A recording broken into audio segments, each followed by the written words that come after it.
190 years ago, Charles Darwin, the father of evolutionary theory, arrived at the Galápagos Islands off of Ecuador to study the flora and fauna on behalf of the British Royal Navy. Among his many discoveries were several dozen birds, including many varieties of finches, which Darwin assumed were all distinct species, as they appeared to be quite different from one another. Upon further study, however, Darwin realized they all belonged to a single group within the finch family. Darwin surmised that a single ancestral finch species likely arrived on the Galapagos and then diversified across the islands, with natural selection favoring different traits best suited for different environments. For instance, the ground finches from one island had thicker beaks for cracking seeds. The cactus finches on another island had longer beaks for avoiding needles while feeding, etc. This amazing discovery led to the development of a concept known as adaptive radiation, the evolutionary process whereby a single ancestral species rapidly evolves into multiple new species, each adapted to a different ecological niche. Now, if you aren't already ahead of me, the reason I'm giving you this lesson straight out of AP Bio, RIP APs, BT dubs, is because Galapagos finches are, for me, the best illustration of, you guessed it, the Jews. Why are some Jews African, some Russian, some Mexican? Adaptive radiation, baby. Our persecution and subsequent expulsion from our ancestral homeland in Judea, aka Israel, resulted in Jews being spread out all over the globe. And as folks settled into different locations, their offspring began taking on new traits adapted for those new environments. For instance, developing lighter skin to produce more vitamin D in the low sunlight regions of Eastern and Northern Europe.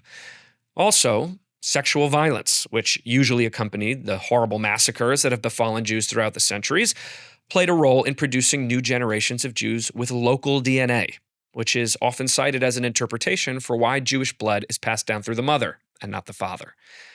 This idea of Jews as a product of adaptive radiation is at the core of contemporary Jewish identity, something absolutely fundamental to the Jewish story. And yet, it is somehow the one piece of information least likely to be understood by the population at large. How on earth can this be? Simple. We don't teach it. We don't teach it. I went to Jewish day school for 13 years, Jewish camp for 10, attended the college formerly known as the Juniversity of Pennsylvania, and was never made to understand this essential truth about why Jews are who we are.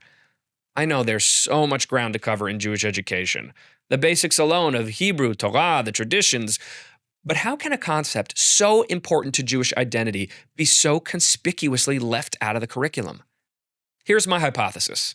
Let me know if you've got a better one. On the one hand, you have the more religious Jews who are primarily concerned with religion. The identity they care about is being a person in relationship with God who lives according to the teachings of Torah. That's what matters. On the other hand, you have the conservative and reformed Jews of Europe and America, who for the last 150 years have been doing their best to balance their Judaism with a desire to assimilate into predominantly Christian countries. Thus, where Christians have a confirmation ceremony, so too did Reformed Jews adopt their own confirmation ceremony. Churches have organs and forward-facing pews, so many Jewish temples added organs and forward-facing pews. Christians are bound to their brothers and sisters around the world through a shared religious belief.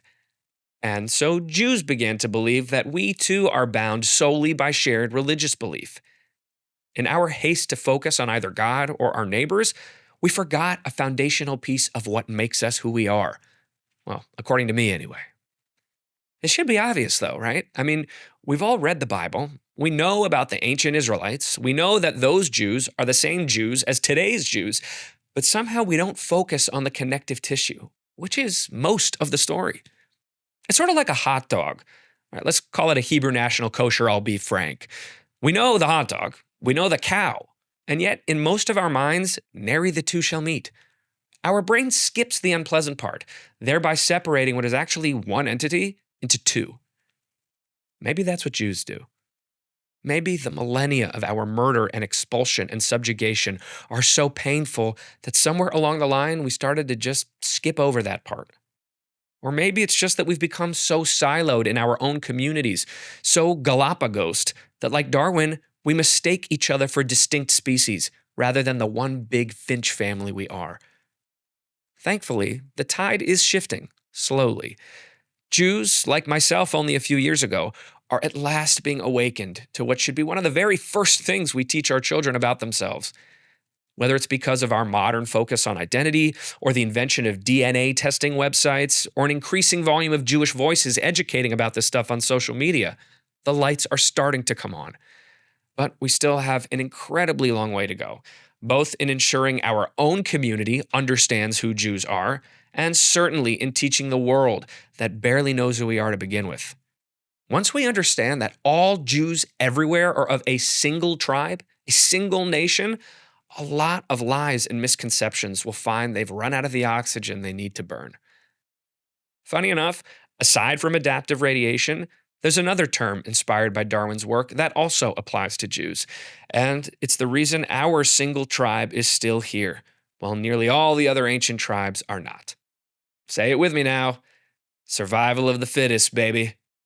We doing something right.